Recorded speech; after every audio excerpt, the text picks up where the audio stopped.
What's up, family? How are you doing today? Make sure you take this time to do what? Subscribe to the channel, become a part of the family. Today I want to talk about dealing with betrayal.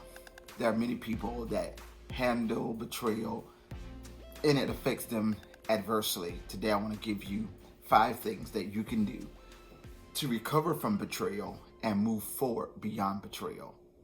First, I want to say, when we experience betrayal, it is one of those things that happens when you least expect it. Whether you are in a relationship, whether you are married, whether you work for a company for a long time, betrayal is something that we all will experience at some point in our lives. The 5 things you need to know about recovering from betrayal are these. Number 1, when you have been betrayed, know that it is not the last time for you to live or give up on life. There are many people that once they've been betrayed, they stop living. I am telling you today that once you've experienced betrayal, learn how to live again. It is important that when you make up in your mind that betrayal is not an end for you, but it is a beginning for you. The second thing is that when you've been betrayed, do not spend an exuberant amount of time trying to convince those that have betrayed you that you are a good person. Sometimes you have to allow time, distance to have its perfect work in the relationship. Other times, you should count your blessings and realize that when you've been betrayed, sometimes the best thing has just happened for you.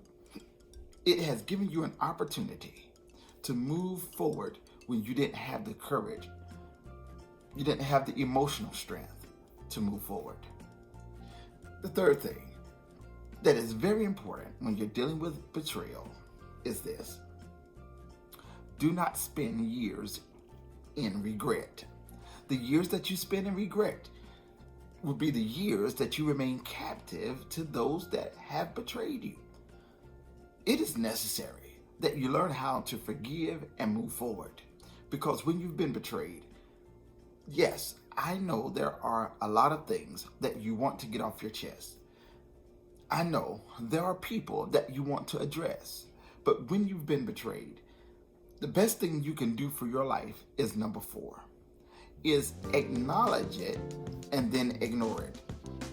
There are many people that want to acknowledge it and then engage it, but I'm telling you to acknowledge it and then ignore it, because when you acknowledge it, what it says is that you have admitted that you've been betrayed.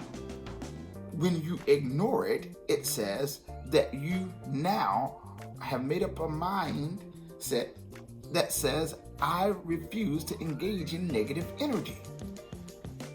The more time you spend engaging in negative energy will be the less time you spend advancing your career, advancing your life, advancing the purpose of which you're living. The 5th and final thing. When you're dealing with betrayal, do not try to revenge. There are many people that end up trying to engage in revenge against those that have betrayed them. My brothers and sisters, evil doing evil does not help anyone. The best thing you can do for yourself is understand that when you've been betrayed, be honest with how do you interpret that? How do you feel about that? And learn how to move forward from there. See, these are some important things that when we're dealing with betrayal, understanding that this is not the end of life. When you learn that, then betrayal turns into an opportunity. Every one of you that has had someone to walk out of your life, every one of you that has had someone to end life with you. Every one of you that has had a community that has rejected you. The best thing you can do when you've been betrayed is to show that community that you're still alive. So don't quit here. Don't die here, because betrayal just gave you an opportunity to live again. Subscribe to the channel. Blessings.